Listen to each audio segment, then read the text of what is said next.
So today we'll be reacting to a video. I think it has been making its rounds around the internet for a while now, and I think a few days now. Yeah, about a few days, about a week. About the U.S. Congress revealing that there are something out there. They're housing Yeah. aliens. They're housing Yeah. aliens and reverse engineering. And why you would testify in front of Congress, God only knows. But this guy's got some balls on him to actually do that. Yeah, I think there was. They're going to shoot this guy. I think there's already like evidence. What I mean by that is like there's already evidence prior, but you governments do deny, and yeah, we don't really know the Do truth. speculative things that we Yeah. don't know about and that only you and I can really discuss at length. And that's how conspiracy theories come up, and then Exactly. then actually it's actually true. Exactly. And conspiracy theories, just for reference, piss me off. But some of them aren't all theory. So let's just see this guy in front of Congress now and see what he has to say. The circumstances surrounding you. We show that Democrats and Republicans in Congress can come together in a bipartisan way to cut through I was informed in the course of my official duties of a multi-decade UAP crash retrieval and reverse engineering program, to which I was denied access to those additional read-ons when I requested it. I made the decision, based on the data I collected, to report this information to my superiors and multiple inspectors general, and in effect becoming a whistleblower. Who's Mr. Grush?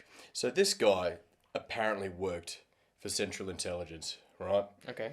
And he's actually a part of the program in the retrieval of these craft, if they are craft indeed, if they have landed. So this, I should just state for what we're talking about, to go in front of Congress and put your life on the line, everything else to do with aliens, as you know, have been on podcasts. Yeah. It's been speculative stuff. It's been grainy footage held up there in the sky, and you can just infer the information yourself. Yeah, you'll come to work, you'll see your friends, they'll show you this, they'll say, does this look real? You go, that looks like something from PlayStation 2 graphics, how can you be so stupid? like those Navy footage. Oh, Yeah, man, Navy and footage, look, yeah. and again, that may be, because that was that UAV, and that may be something that was like an early drone in the 2000s that we have now flying around. So there's people that say that that is what it is, and they say that Tic Tac is an unidentified flying object and it came from another universe or a universe similar to ours. That's fine.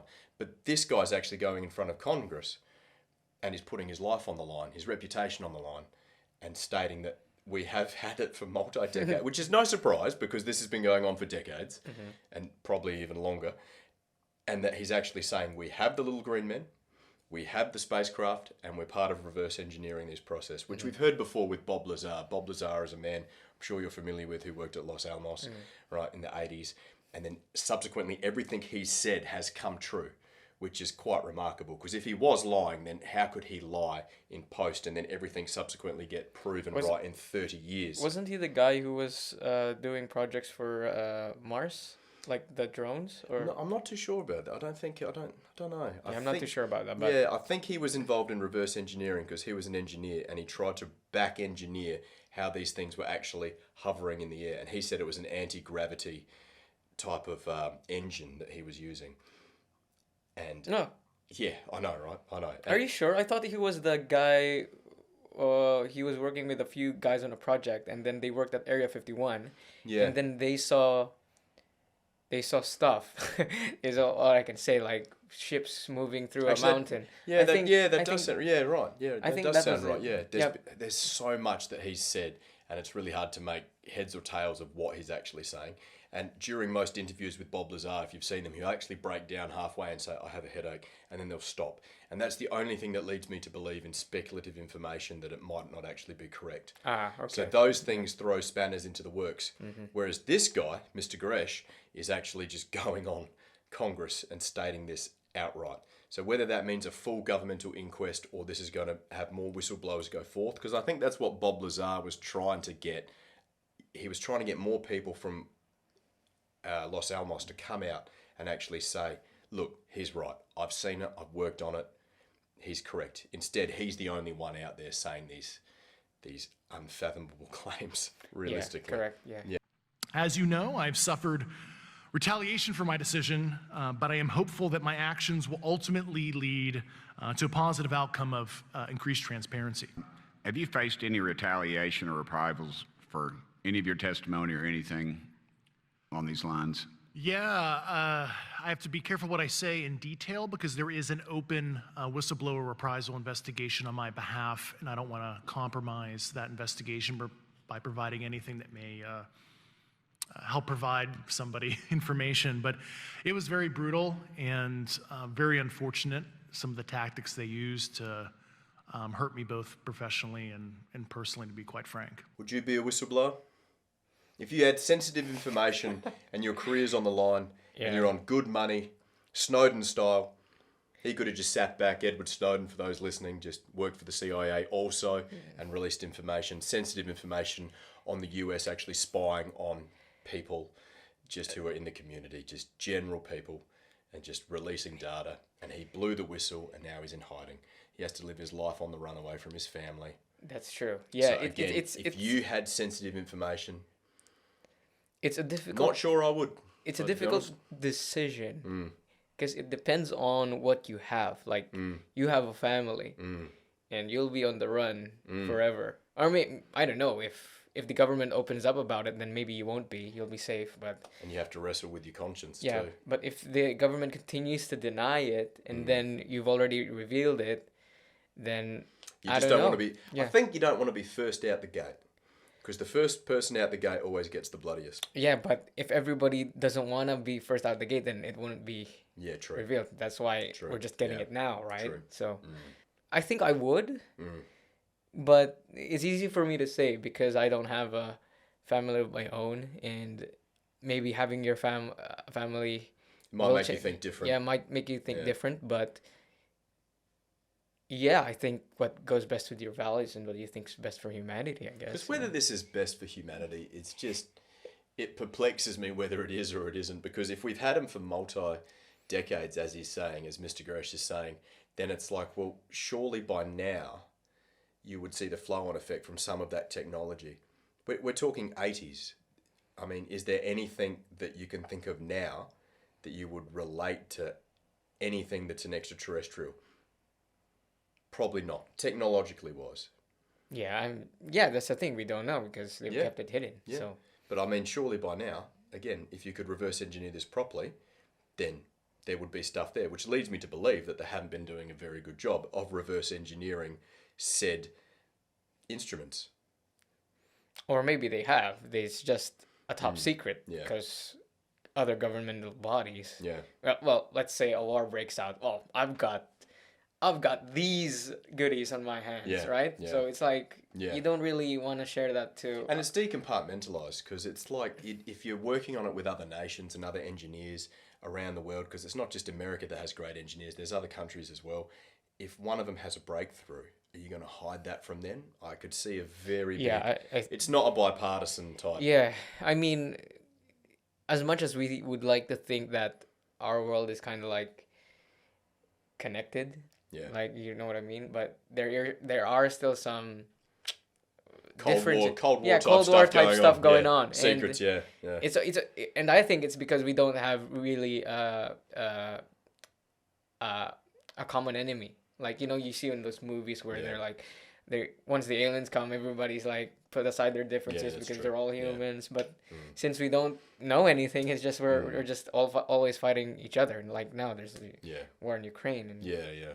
you know, China's trying to kind of like go into Asia and Africa and well, pretty much everywhere. Yeah. Get land and take over. Yeah. I take it that you're arguing what we need is real transparency and a reporting system so we can get some clarity on what's going on out there, because there are many pilots in your situation, but we should have a way of developing a systematic inventory of all of such encounters. Is that right? Yes, and I think we need both transparency and the reporting. We have the reporting, but we need to make sure that information can be promulgated to commercial aviation as well as the rest of the populace. He says about transparency. I mean, if they can hide something like this, they can hide other stuff. That's Of course they why. can. Of course. Yeah, that's why. I mean, I feel like And how are we going to see it? Just holding a phone up. So you're always going to go down that road where it's going to be fact and fiction. It's going to blur the lines. Because I think by now, what we really need, and again, for those who don't know Bob Lazar, I encourage anyone to go Google him, look him up, see some of the interviews that he's done. But he actually had an element that wasn't on the periodic table. And he had this element on the periodic table, right, before it was on there. Okay? And he was accused of stealing said element, and that was element 115.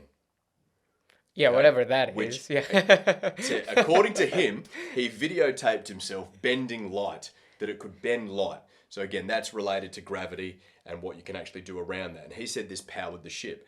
So the one thing that would prove evidence and everything else would just fall by the wayside would be, hey man, how about we show you that video of it bending light? So it's mysteriously missing.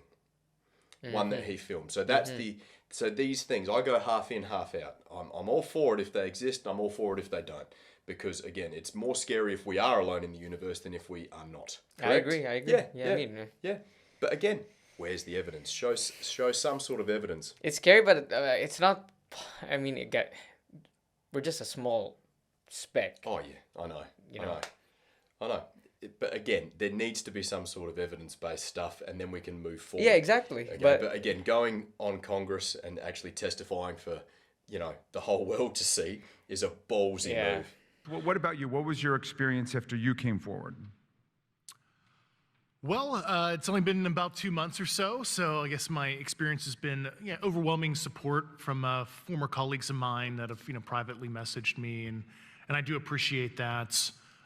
But I do have knowledge of active planned reprisal activity against myself and other colleagues, and it's very, very upsetting to me. shout out to this guy. So, for him to actually say, again, to read between the lines, he is saying that there is going to be credible threats against him, and they're going to come from all agencies, and whether they're going to be skilled in what they do when he's sleeping in bed or walking on the street. I can't see why you would go in front of Congress and do this, me personally, unless there was some sort of evidence coming to back it up, because otherwise you're basically just putting yourself and your family in harm's way on the fact that, hey, I've seen it, but I've got no evidence. Yeah, and the thing is, it's a hard line to walk. I understand why a government body would hide it, but it is just my perspective. I feel, I feel that they would panic. I think there was a project. I'm not sure. I think there was a project before in the 1960s. Was it? It was Project Blue Book or something. Yeah. Where they tried to broadcast it on radio. Yeah. And then everybody was panicking. Freaked out. Are we ready? I don't know Yeah. if we're ready. I think we're more ready now than we were back Yeah. then. And I'm familiar with what you're saying, but I don't think that a lot of us that we encounter on a daily basis, I like to think of us as, intellects, and the human race is more intelligent than not, but it throws your existence into question. I mean, I'm pessimistic on the best of days, as you're well aware, but I get to be pessimistic because I live in a first world country. So we have that option because everything's working well around us. If I was in a True. third world country, Yeah. then maybe I'd be more optimistic because I have somewhere to escape. But once you bring beings down from either this universe or another universe, and this guy did state, not in this video, that we have interdimensional. So there's a couple of words for you in a word salad, interdimensional. Mm-hmm. So just process that for like one tiny second. That would what would you show an alien that you're proud of on this earth? An iPhone? TikTok. TikTok, yeah, exactly. So this is what I mean. It questions where we are. Our status quo. It questions what we do. We live life, we love life, we watch sunsets, we eat, we read a book, but shit, man, if there's a guy that can just bend light and fly through the interstellar cosmos, cool, man, you look pretty good, don't you, with how you're living your life? It's just... Yeah, but I think one of the reasons why as well, I feel that it'll break the very foundations of religion in itself. Well, then I'm all for it. Yeah. Then I'm all for it. Yeah, if you guys don't know, this guy's a hardcore atheist. Not hardcore, I think. Well, it's hard. I don't like to say militant or anything like that, but again, I can't believe stories, to be honest with you. I can't believe it. Yeah. Well, I think most of it is just lessons to be learned. I mean, I think there was it's called something Solaris or something, that they're by the book. much like the most of Islam, I think, is by the book as well. Yeah. So there are some Christians who are like that as well, but I'd like to think of it very differently, with stories and lessons to be learned, and just for the record, I enjoy listening to stories told by my dear friend Nico about religion, because again, I'm not going to hear it any other way. It's not like I'm going to pick up a Bible. You do you? And just question. Yeah, because the stories have meaning. They were written by a person, so it's nice to hear. Logically they were written by a person. Not the laws of reality weren't suspended for 5 minutes, so the book could come down from the heavens. So it's nice to actually just hear what a perspective is, and it gives you comfort and solace as well, and it's nice to hear that as well. If it makes someone happy, I'm all for it. But here's a question to you, my dear friend. If we do have aliens and you do see them and there's evidence, where's your stance on religion and your religious beliefs personally? Doesn't mean there's no God. Doesn't mean there's no God. He just made other beings as well. Good answer. Yeah. Good answer. I mean, I think it's very egotistical to think that we're the only ones here.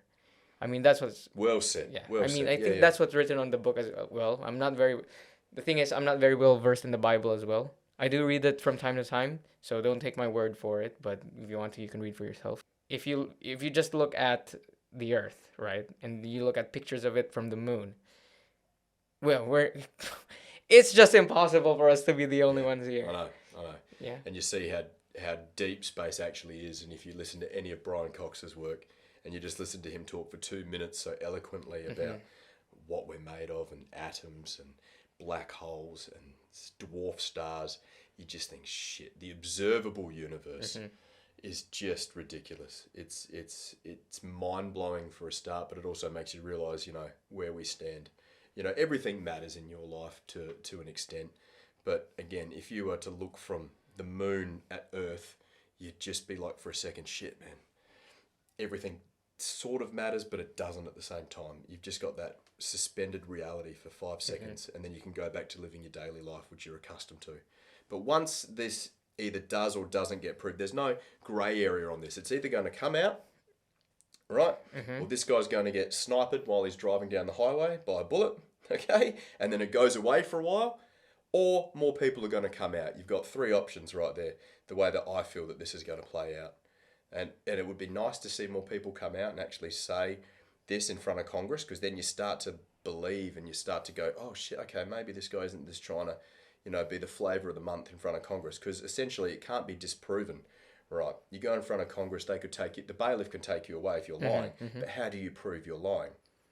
You cannot really prove in this case that he's actually lying. That's true. Unless you go into a secret agency and say, oh, right, okay, I guess what's in there? They're just making tin beans for a living. It's not, you know what I mean? There's no aliens in there. It's just a bean setup. Do you know about those moon bases they have on the moon? You know about those? But I think that's one. We'll leave that one for another video. Yeah. But yeah, I think anything you wanted to add still? No, I'm quite happy with that, mate. And honestly, I am a believer myself.